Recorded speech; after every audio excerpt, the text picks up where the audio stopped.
Hey guys, my name is Emmanuel and welcome to the Techpoint Africa Podcast. So I'm not going to be moving to my host or my co-hosts here today because we have a special guest in our midst. He's an OG of the Techpoint Africa Podcast, and not just the Techpoint Africa Podcast, but the entire Nigerian tech space. Like one of the people you mention when you want to talk about tech in Nigeria and how it has evolved over the years. He is the one. And I'll give the honor to whom? How do you call that cliche thing? Okay, we can move to them now. Please stop with the ocean. Welcome, Muyiwa. Welcome back. Muyiwa. Yeah, it's been over a year, right? Since I was on the long-term listeners will know this voice, and those that we did some videos. I played in some videos. The early days. The early when days. we're using camcorders. All the experimentations. Yeah. Thanks for sticking with us all this way, and it's good to be back here. I like what you guys have done with the place. Yeah, I know it's thank you.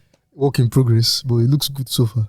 Yeah, thank you so much. Yeah, so Onome, catch your really good work so far. So how are you? How does it feel to be like once a host, then you've been a listener from the past, like a watcher? Or? Yeah, it feels good to know that I played a role in this starting. Like we started 2019, I believe. Yeah. And it was just an experiment, just one random experiment one day, and we just started, and then we just became consistent with it. So it was just about improving as you go. And now I'm a listener. I'm a fan of the podcast. I listen every week. Yeah. So you guys are doing great. Cool. You know what comes to mind was in 2020 when we started the video. Yeah. Was it 2020 we started videos? Yes. Yeah. 2020. Just after the pandemic lockdown was lifted and started coming back to the studio. It was only the production guy. I mean, we that came to the studio. Oh, that is true. Yeah. I don't want to see them again. Those were I forgot about that. Yeah. At the office, at the old office. Yes, that's true. Yeah. I totally forgot about that. I think that was when we started the sister podcast, Beauty in Africa. Yeah. Yes. That's quite an interesting one. Yeah, and that's true. Yeah, if you're curious, there are lots of issues that happen over the week. They are not directly addressing the tech space. I mean, we tech people feel like we are the center of the universe sometimes, but it actually affects everybody. But these things are very, very, very fundamental to how it affects us and our operation. So we said, okay, let's even bring a founder here to even see, okay, what is the actual impact on everyone running a business or anyone who is an employee or just anybody at all, right? So the Nigerian president has been making a lot of changes, signing, like before you do an explainer on one, he has signed another one. So yeah, let's catch our breath a little bit and actually try to make sense of everything. So hopefully if you've not read some of the longer articles I wrote about some of these things, hopefully this video will be able to address and help you understand what's going on. So yeah, first of all, a news that happened, I think last week. During the weekend. During the weekend, it brought me very, very, very serious relief. And when I'm telling you, it's serious relief. So yeah, the news is saying the Nigerian president Bola Ahmed Tinubu suspended the CBN governor Godwin Emefiele. This guy, to use the words of some tech people, like he's the one that used to send circulars to fintechs on Friday. Every Friday. Friday circular from fintechs. So yeah, I've been the reaction has been very, very close. Like both, regardless of whatever party you are, regardless of whatever affiliations you have in the tech space, everybody is kind of relieved that this has happened. And I'm wondering, how do you get this disillusioned with somebody that almost everybody at the very least is united against you?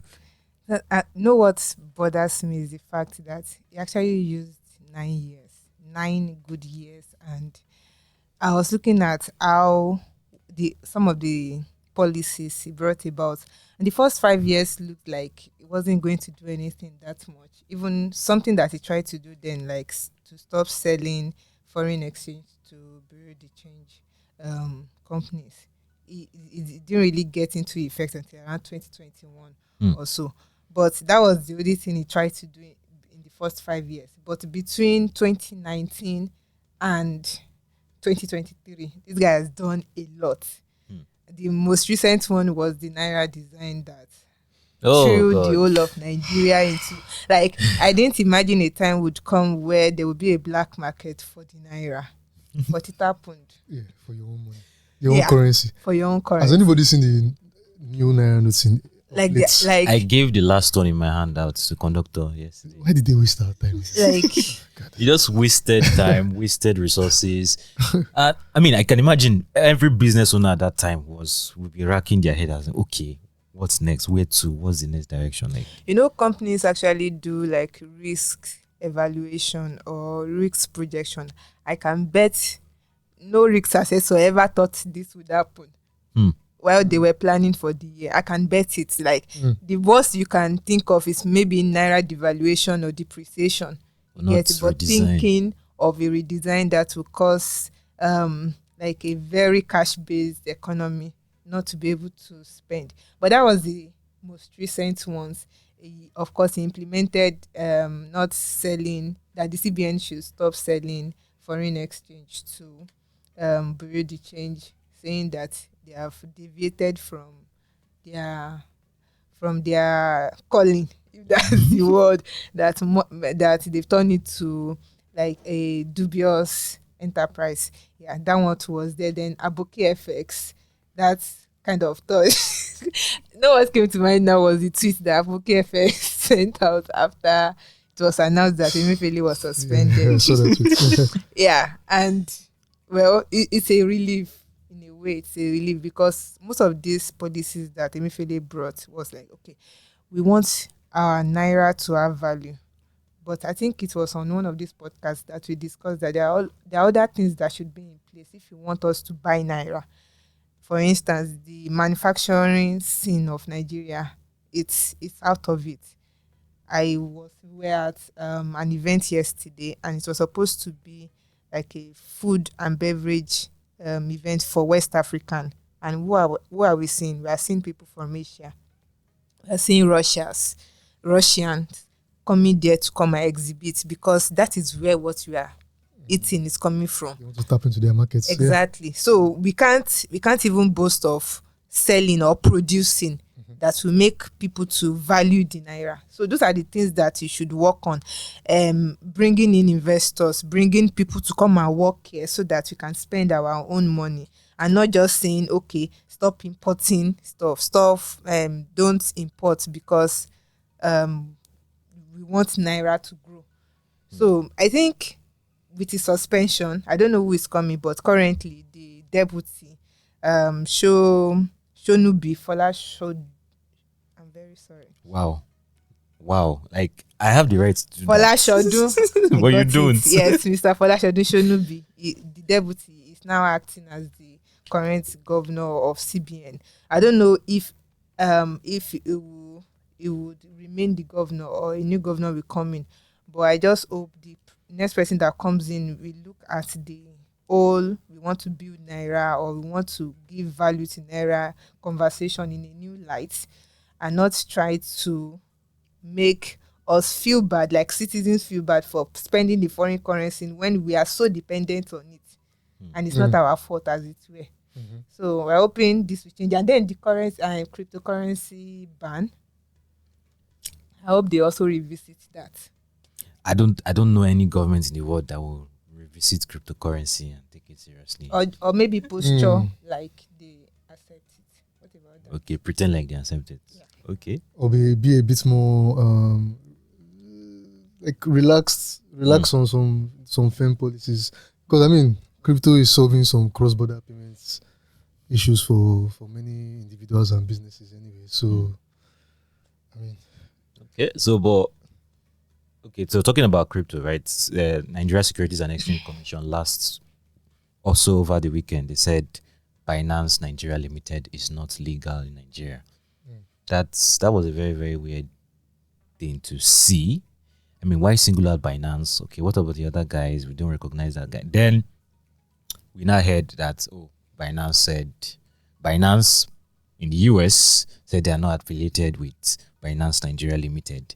So it created a sort of confusion. yeah. I don't know what's going on there. Wait, I don't know, maybe if this is right. I remember a report, is it 2020, when there was a report that Nigerians were like the highest trader of crypto. That's report is bubble. Was it not released by Binance? No, it was one of all those reports producing bodies. Okay. So, but that report, anybody that produces that kind of report is not being honest with himself, because you are going to ask yourself how many Nigerians even have bank accounts in the first place, and you're telling me 20% of Nigerian adults own crypto. I don't believe that. 20% of Nigerian adults. Yes, that's 20%. So 100 million adults, so 20 million Nigerians own crypto.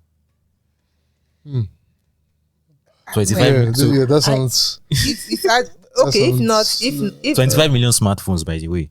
Okay, so maybe if it's coming from that, if it's coming from another angle, that maybe the volume of the transaction, maybe I can believe. Yes, the volume of the transaction Yes, about the makes volume. sense. So yeah, which goes again cross-border payments. Exactly, P2P and people are also and using then, to like trade. Yeah. and most all of that. especially trading. Trading.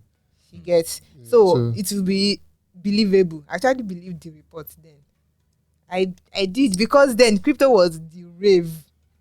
And But I don't know about 20 million. 20 million sounds like 20 million individuals. That sounds. So that was out of Nigerian place. But if it's about volume, trading volumes make sense. So Paxful have released reports on trading volume. Yeah.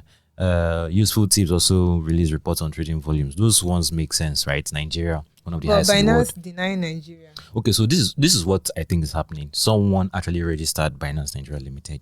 That is not Binance at the CAC. So are you saying that Binance was not aware that this was happening? Because Binance doesn't have like an official presence in Nigeria. I don't think they have. As far as I know. Yeah. So it's possible that they were not alerted to this, right? Yeah.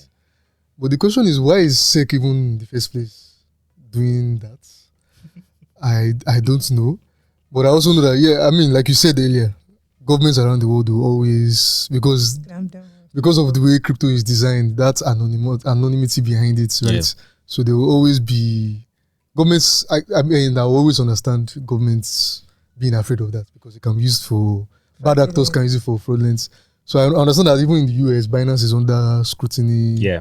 All over there. But then I just feel crypto is getting an unfair attention, because if you want to, I think we found a report sometime that said the amount of fraudulent activities carried out by fiat, like it's way higher than how much is done with crypto. Of course, I mean, even governments, money laundering and government actors, you know, in that money laundering value chain and all of that. Yeah, but let's not get into all the, the specifics. But yes, I believe that. So I'm just wondering, why is the focus any form of so you know that for the government, at least they know those people. Governments know these people that are doing all these things. Doing all these things. It's when they are ready to get you, they can then send EFCC or whatever to you. They are more comfortable with people they know than crypto. They don't know who is behind these things, right? Yeah.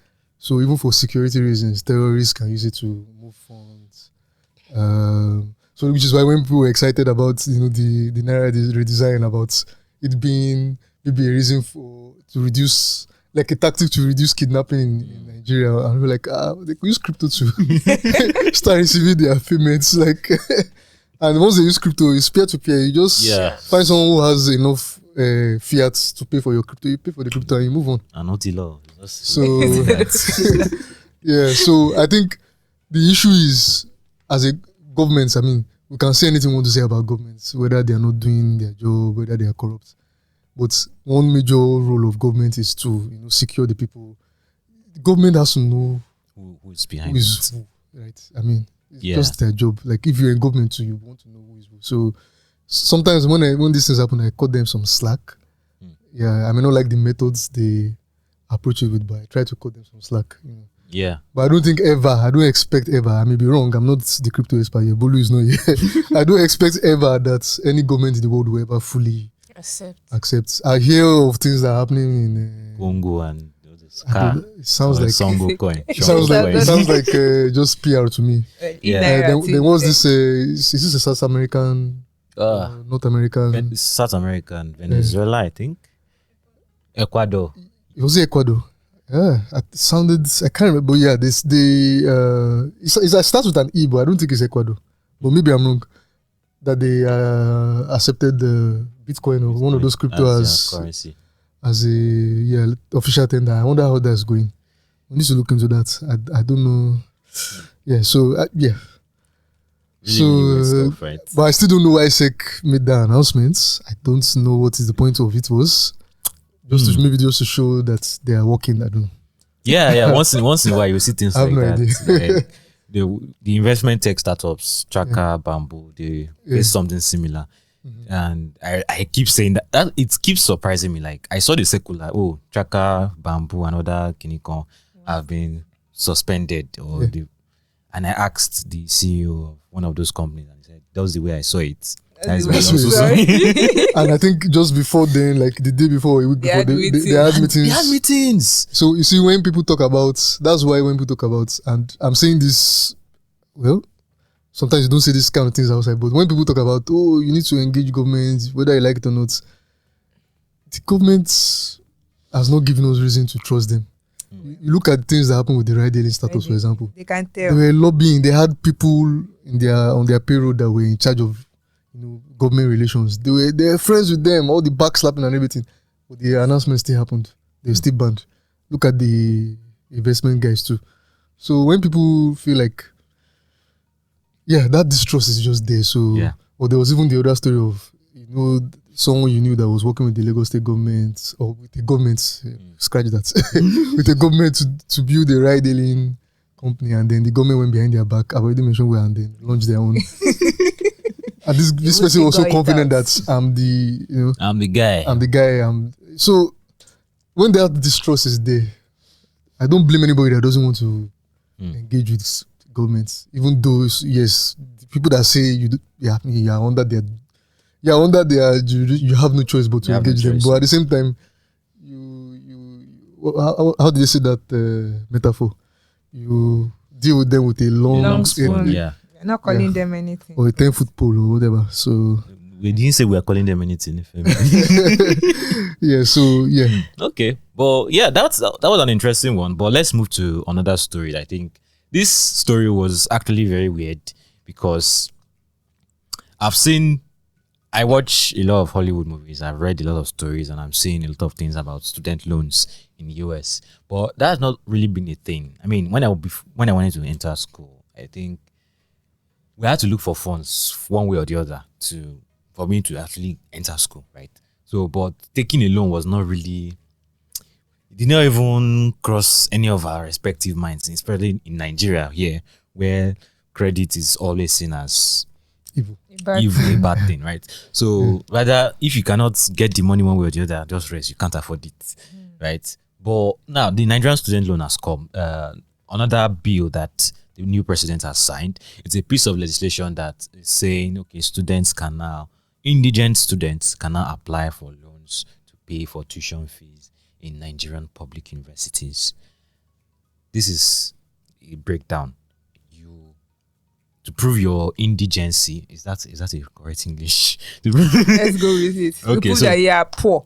Oh my God, Ifemi, I was trying to avoid the word poor, but so to prove that, you have to submit proof that your parents or you yourself, depending on the situation, do not earn more than 500,000 naira per annum. That's around 42,000 naira per month.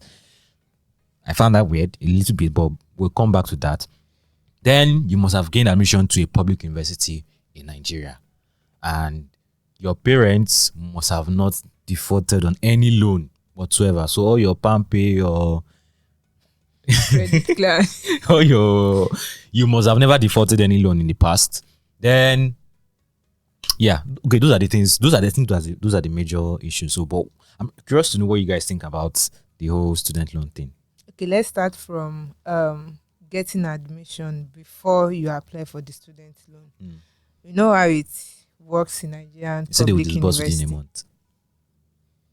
Within a month. That's what they said, though. That's what it's. Okay. That's what is in the act, basically. So I'm looking at the possibilities, right? So let's say the federal university releases its first list, and Oh, they still do that thing. yes, they have First different list, lists. second list. Yeah. Ah, In fact, you list. might- I thought they ended that sometimes thing. first semester will have almost ended when another list will come out. They out, call yeah. it VC list.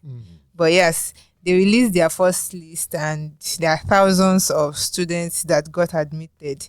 Say, let's say maybe 1% of say maybe 10,000 got are agents, and they applied, and the government has to do like a lot of background checks to be sure that they are eligible for it. You know, the fund they are going to be disbursed, you have to include acceptance fee, which has to be paid to confirm that you accept the admission. Right? I don't think that can wait for a month.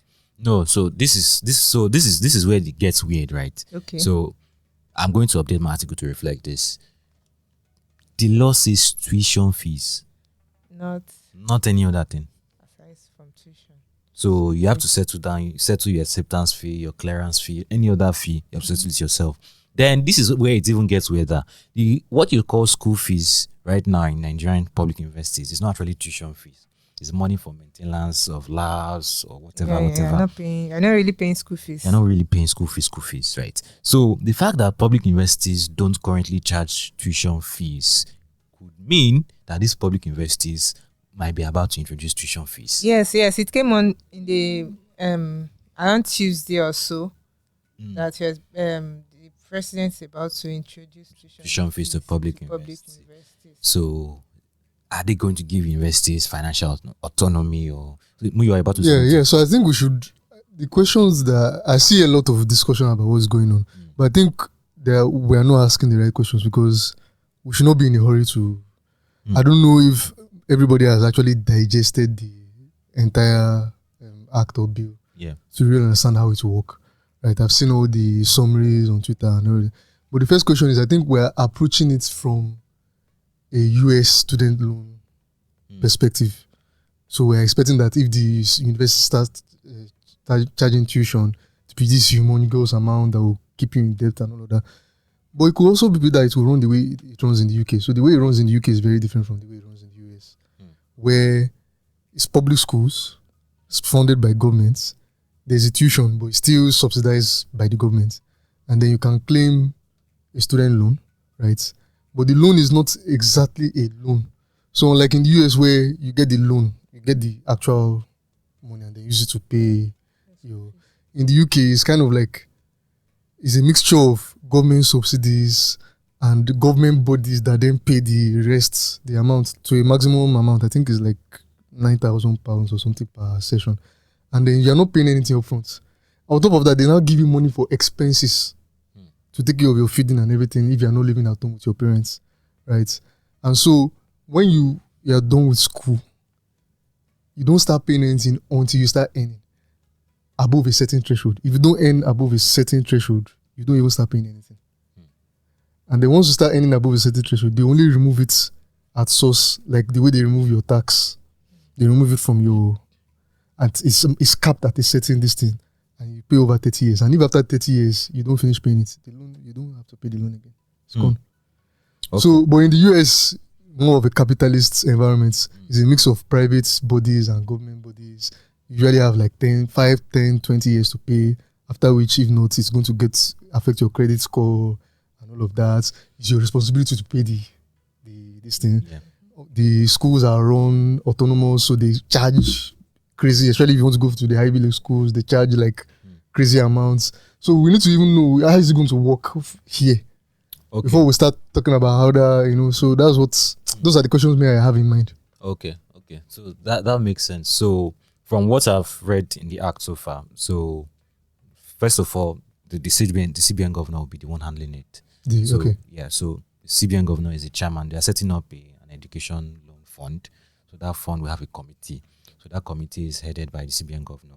The CBN governor will now appoint a secretary for that fund. Then other Minister of Finance, Minister of Education, Auditor General of the Federation, blah, blah, blah. A whole list. You can find it in the article.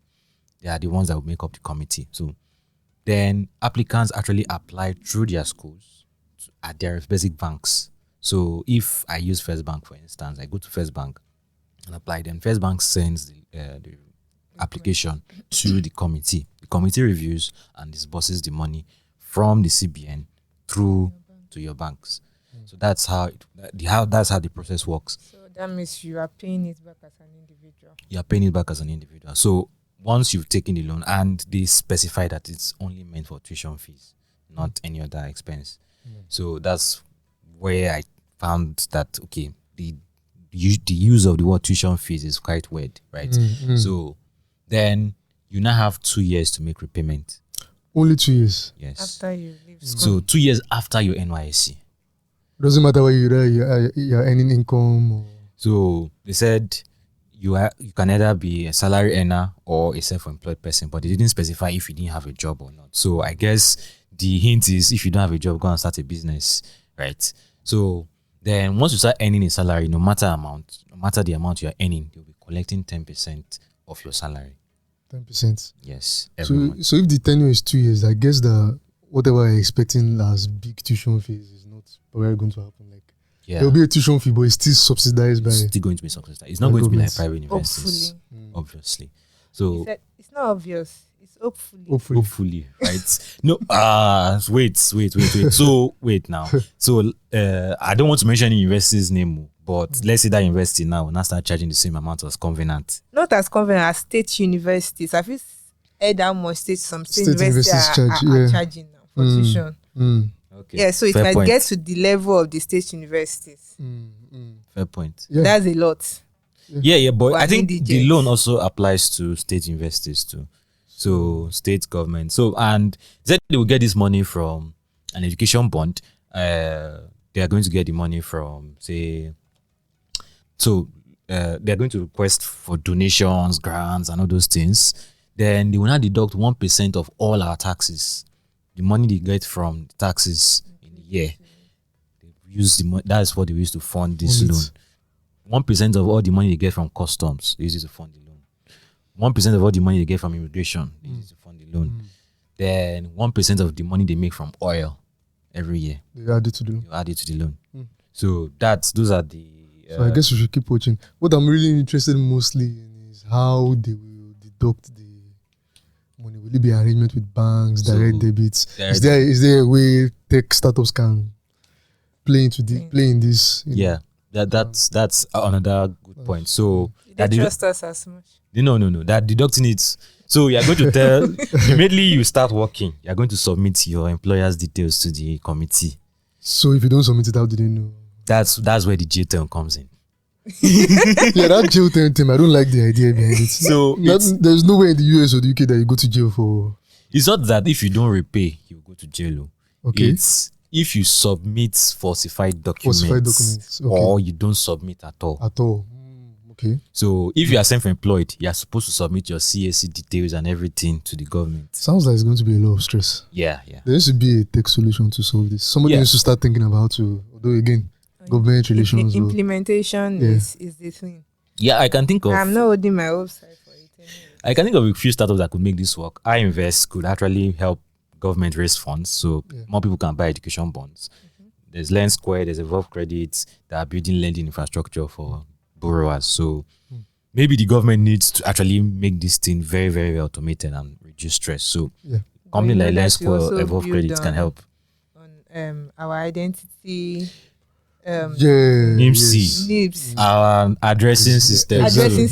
I saw a picture of, because this thing happened before in 1972. It was dead on arrival. People were submitting wrong addresses. Exactly. The education board had to paste the names of people and the addresses. So like, people should come and pay. So that's the thing. Implementation, you can't just say this thing works in other economies and we want to bring it in. There are a lot of things it has to work on. If they don't fix identity and addressing system, people are going to default and there's nothing they are going to do about it. And that's why they need tax people's money. Taxpayer money will just, Okay. I don't know if they can trust tech startups. They need their help. They need the help of tech startups. Someone just needs to get it. I mean, look at what is happening with Tap and pay. Tap. Yeah, is it Touch and Pay or Tap and Touch Pay? and pay, sorry. With BRTs in Lagos and ferries. I mean, it's a startup You can work. that got the. You just need to do a lot of lobbying and be ready to do some. Yeah, lobbying. Let's leave it at lobbying. Okay. So that yeah. generation of our children, Hmm. maybe they will enjoy it. Maybe, but you don't pass for us. But it's fine. You can master's PhD. I It doesn't didn't- apply. It doesn't apply. Did you even mention Only that? undergraduates. Did you mention it's good? Oh, that could be a Alright. possibility. Oh. That's true. So yeah, let's move to another thing that our dear president has signed. So today is about. It's just policies oh, and everything. What's the signed. title of this episode? Signed, sealed, delivered. Oh yeah. So sign seal about to be delivered. Oh, okay, that- signed, sealed, delivered. Delivered. Oh, makes sense. Makes sense. Yeah. Okay, so yeah, let's round this. Our hourglass is gone, but we'll Not rough gone. this. Yeah, almost I've been gone. looking down at Almost. it. Yeah. We'll rough this. So, but yeah, thank God Muyiwa is here. Nifemi, yeah. Don't just calm down, eh? So I don't know what he's talking about. okay, so this is the news. The Nigerian federal government or the CBN has decided to float the Naira. What does that mean? What was the Naira doing before it started floating? So It was It was thinking. It was thinking. good question. okay, so I think maybe Muyiwa will explain, but let me try again. Let me try first. So this is how exchange rates normally work, typically work. So exchange rates are usually either fixed or floated. So if it's fixed, the central bank of that country says this is the value of this currency. Come rain, come shine, whatever happens, until we decide to devalue it ourselves again. Yeah. That's what happens with fixed rate. Now, with the floated exchange or floated currency, they're saying, you see what, you guys should just do what you want to do. Let the market decide the value of the currency. So buying, selling, trading, we determine what value the Naira is. So just think about it like, instead of putting your item on GG and say, oh, this is the price. If you don't have the money, get out. You are putting it on GG and you are letting the price fluctuate, like allowing people bid for it. If people find it valuable, they will bid for it and the value of that item will go up, right? But if people don't find it valuable, people will not want to. In fact, when you go to the market, let's say you have a Redmi phone now, and many people are trying to sell off their Redmi phones, the value of the Redmi phone will fall. But if you have an iPhone and very, very few people are selling the iPhone, the value of course is going to go up. So I don't know if that explanation makes sense. Yeah, it makes It does. sense. The only problem is like Nifemi, like you asked, and he said they are floating it now. What was it doing before then? Because yes, there was a fixed rate. The CBN said this was the rate, right? But we still could not buy it at that rate because we're not earning enough anyway. Yeah. Whether You it's mean via, Nigeria is yeah, not Nigeria wasn't enough, so there wasn't enough dollars in the system. So even if the CBN said this is the rate, and you type it on Google and Google tells you this is the rate, we are buy it at that rate now. You can't because it's not available. So black markets, parallel markets was still thriving. So for me, the floating doesn't make any difference. So Because- that was my confusion. So I kind of sensed the kind of excitement online when I saw the floating. Then I was not trying to make sense of it. Then while I was trying to make sense of it, it was not making sense because you say, okay, you are floating it. It's supposed to appreciate the Naira or the market is supposed to determine when the Naira is appreciates or depreciates. And currently, the floating it, from what I found in the news, floating it kind of actually supposedly depreciated the Naira. Yeah.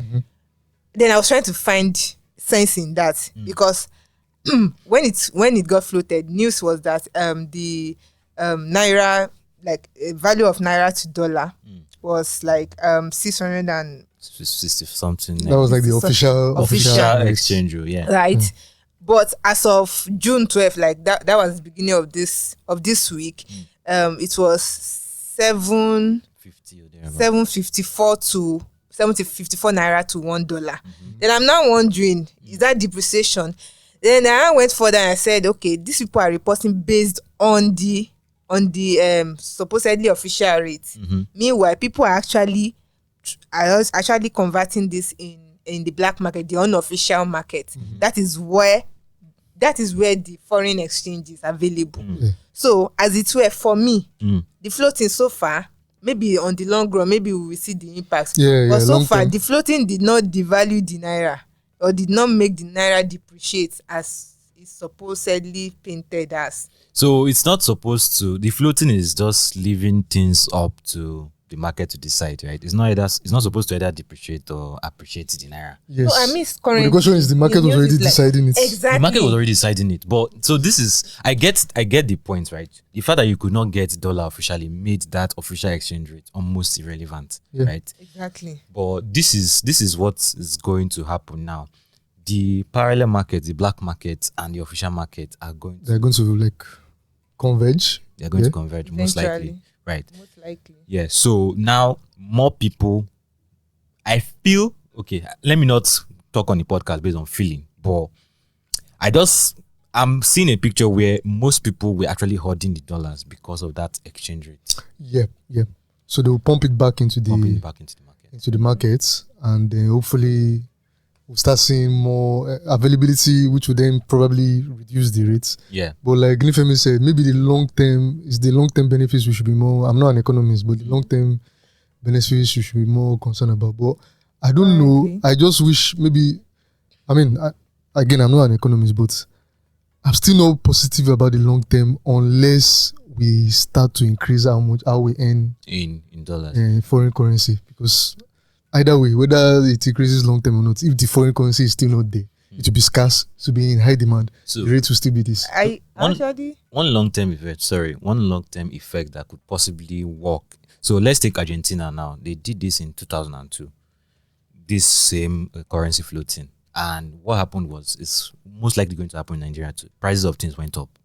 You could not, because they were very, very import reliant. But what happened is it now became an attractive destination for exporting, because the currency, when you bring your $10 to the country, it brings a lot of money in the country. So you can do a lot of things with it in that country. Then you cannot export. So a lot of people will want to export from you because buying goods from you might now be cheaper than. Then I was looking at a founder's comment about this. He said they established in Nigeria, they had to put down payment, and the down payment was made in the official rate. CBN forced them to do it in official rate. But when they've made their money, they now want to repatriate the money back. They don't see dollar to repatriate money back. They have to go to the black market. Yeah. So they're making a loss from. So the money they put in and the money they're taking out of the country, they're making a loss from that. So more foreign companies, more foreign investors would be more interested in bringing. They know that, okay, if they bring their $1 million to Nigeria at 600 Naira, they are not going to be forced Yeah. to sell it. at a lower value than what they brought into. And since it's now a free market, a floating market, Yeah. even if the rate they brought it in, and when they're trying to sell it out, there's a disparity, they can afford to maybe hold out a little longer to find Yes. someone who is willing to buy at that rate. Yeah. But on the flip side, I saw Jason Joku's tweets. The concerns for, it's already the concern. That's the first thing I thought about. Yeah, like yeah. the concerns Which is for why projections, Yeah. financial projections for the year. You normally do them like quotes in, again, because most startups raise in dollars, which is another question. Should we start finding a way to encourage, maybe this will hopefully, I don't know, also encourage more local investments in Naira, and maybe force startups to start quoting revenue and everything in Naira, because you have to quote in dollars because that's what everybody understands. And you're doing it at official rates, which was good for you because it makes it look good to quote it in dollars. Now, To even use official rates. But now, I don't have an idea. So So- it makes making what's it called, judgments not easy because you are not sure of the stability. You're not Yeah. sure of the stability. Of course, before you know you are going to get from the black market, but there was a fixed rate that you can make your what's the English? Your projection. projections on. But now the stability is not in your hand. Like the fluctuations might be a lot. even if you meet your projections, because you are now using the whatever the official rate is, it will look like you have underperformed to your investors and your shareholders. So, but So that's a concern. to play devil's advocate for this scenario, I get Jason's concern, right? But shouldn't this affect just people who raised before? What about people who want to raise in dollars now? Yeah, it's not. I don't think it's too tough about people raising. I mean, of course, yes, it was it's tongue in cheek. Yeah. It's trying to make fun of those people who are so focused on fundraising. But I think the point he was trying to make is that, like, even for him, they have projections for the year, and maybe they've done half year reports, and said, oh, this is what we did, and we're already on track to. Maybe they say, oh, our target was $1 million for $10 million for 2023, and by half we've already done 600,000, 60% of that, and we're on track to do like 120% by the end of the year. But now when it's not 60% by the end of the year.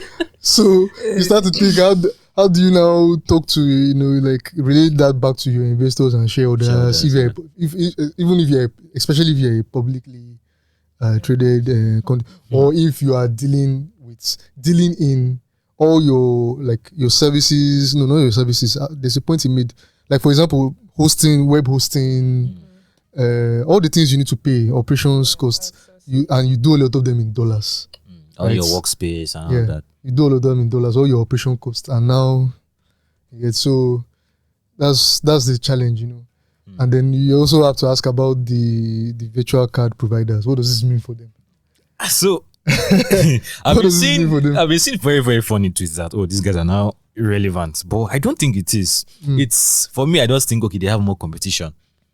Yeah, the banks are now their competition. So, and their rates are always ridiculously high because they know that they're in demand. Yeah. So now they have to drop their rates. So to get a share of this market, they have to do cutthroat rates. And I think I don't want to bet against a VC-backed startup because these guys can see what OP did. Yeah. Right? 10 Naira, bike rides and all of that. They could afford to. And are you going to compare OP with the other guys? OP's treasure chest was. I mean, look at cheaper cash that had to now start charging money for failed transactions because they were losing money. So I guess maybe they have to now find other value add-ons to what they offer. Yeah, so I think Nifemi wrote an article about how most of them paid the cheaper cash, gig pay. They are now moving up from they don't want to just be identified as virtual card providers, but neobanks for the gig economy. So that you can. So I don't know. I use cheaper cash. Unless I've not dug into their platform properly. Can you receive dollars? Do they give you like a virtual dollar account that you can use to receive? I have to confirm that. I don't think I've spotted that too. Okay, but GigPay and Payday, they said, and Great too. Yeah. And Leatherback and all those guys. Yeah. So I'm actually optimistic for them because I feel this gives them the opportunity to either innovate or to just enter a race to the bottom. Sorry, hold on. But before virtual card providers were a thing, you could actually receive your funds in a DOM account. Yeah, DOM account. And you could also, I believe you could also receive in Naira, the Naira equivalent. Just that whatever bank rate your bank offers you. So are you sure the virtual card guys has to? So it's a case of if my bank is offering me that same service and these startups are offering that same service, who is giving me better value? I don't want to be in those guys' shoes right now. Yeah, because those banks. I'm here trying to play devil's advocate for the startups, but those Nigerian banks are massive juggernauts when it comes to. But I'm thinking the arguments, right? I could use Kuda as an example. Kuda Bank basically offers the same service as regular banks, but they were able to find a value proposition that will make people move to them. Same thing with Carbon Zone right now. Apart from the transfers they are offering, the free transfers, their investment rates, they are still fixed investment rates. One of the highest. I think OP is the highest, then Carbon. Are all these things not customer acquisition strategies? Yeah. Don't they change eventually? They change eventually. Like Kuda, the bank of the free, no longer free. So it's tough to run a fintech in I don't I'm envy hoping them. that they will go back to the drawing board as we say it, and they find the way around it. There's always problem to be solved. That's why this. That's why they are. They will find it. They will look for a problem there and they will try to solve it. Hopefully. Oh, cool. So I this hope this none our of them our shuts nurse. down. I hope none of them shuts down. I hope none of them lays off. I hope this does not Oh, they've affect been laying off anybody. already now. I mean, like, because of this. Oh, I mean, sorry, one use case I just realized for virtual cards can be, well, your bank can still solve that because maybe you just want a card that you use for online transactions, and you only want to put the amount you need there. I mean, with your card, you have like 5 bank accounts, 6 bank accounts. You just dedicate one of them to some banks even offer virtual cards. yeah, one of them to that. So I'm trying to help you guys. I'm trying to think for them. But I'm sure they know better than us. They They understand the market better than us. right? Is it that Chronos has stopped the time or what? Is it? Yeah, we have a lot of time. Yes. Let's talk. Okay. So guys, this has been a very, very interesting one. There are other talking points from the news. Of course, the president also signed the data protection bill into law. We'll not be able to have time to talk about that, but just once a data protection bill or a law does not exist, just imagine your house without walls. That's how it is. Everything you are doing in your house, everybody can see it. So that's how it is on the internet. Whatever you're doing on Google, Facebook, they can use your data to do whatever they like. But this law is trying to change that. And I think, you should check out the brief explainer article I wrote about it to get more insights. And if you want to get scared, go and check out Nifemi's article on what happens to your data when there's a data breach. So, see what happens I to don't scare people. I inform people. Oh, the one where you interview the hacker. the hacker, Yeah, it's okay. Yeah. So she interviewed the hacker. So imagine a hacker telling you what happens when They hack you. they hack you. So But the primary phrase is not even hacking itself. It's about, I mean, if I understand what the bill is supposed to be, and if it's implemented properly, your privacy. your People privacy. buying your emails and emailing you for no reason, your phone numbers, Definitely. all the things you do not subscribe to. Calls from Getting- the blues that you don't know how they got your Yeah, phone people number. threatening you to pay the loan on behalf of somebody that is owing money, all those kind of Yeah. things. Yeah, So they will still exist, but it will become a crime if they are. You can be prosecuted for doing that. Yeah. Yeah. I Those want, things is the is implementation really- I'm interested in. I'm So- actually curious to see how they will even do it with someone like Facebook, where we can just be gisting about this now and I'm seeing an ad. Facebook will always insist that thing is a coincidence. They always insist that we don't have the computing power to do those kind of Oh. things. How many conversations do we want to listen to? Okay. Okay. It's all right. So The yeah, other- okay. Okay. The other day, what happened? The other day, I was searching for something on what's it called on YouTube. Then I started seeing ads on Instagram. I didn't know when that started. So. They sell data to each other like So- you. They no, exchange data. it Don't let me not was- say sell. It's not sell. There's a way the It was really crazy. They say WhatsApp is encrypted. I was talking with my friend. My friend was asking me, "Is Nextford MBA? Can you use Nextford MBA to migrate to Canada?" I said, "I don't know." WhatsApp, right? On WhatsApp Call or text. call, WhatsApp call. Yeah. Then I now went to Instagram and I see kickstart your Canada dreams today With next with one. Nextford. Like And they promise you your conversations. Maybe it's not WhatsApp. Maybe it's your Android phone that's recording. Oh, I'm just making excuses for them. okay, guys. I think this has been a really fun one, and it's good to have Muyiwa here today. Thanks, you. Thanks for see having him me. often. Yeah, you should be doing this more. We'll see what the how did they say the ratings say. Oh, okay. Yeah. All right. All right. ratings. So if at the end you're the shout out to everybody commenting our stories on YouTube. Thank you for the poll.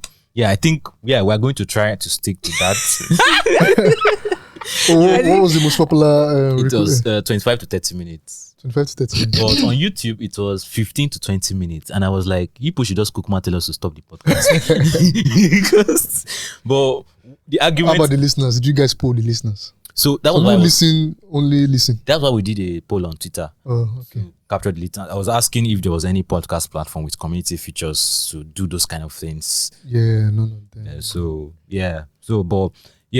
If you saw the poll on Twitter, it's for our audio listeners. So Spotify allows you to like ask people for feedback. So Oh, Okay. you could tell people on Spotify to give feedback.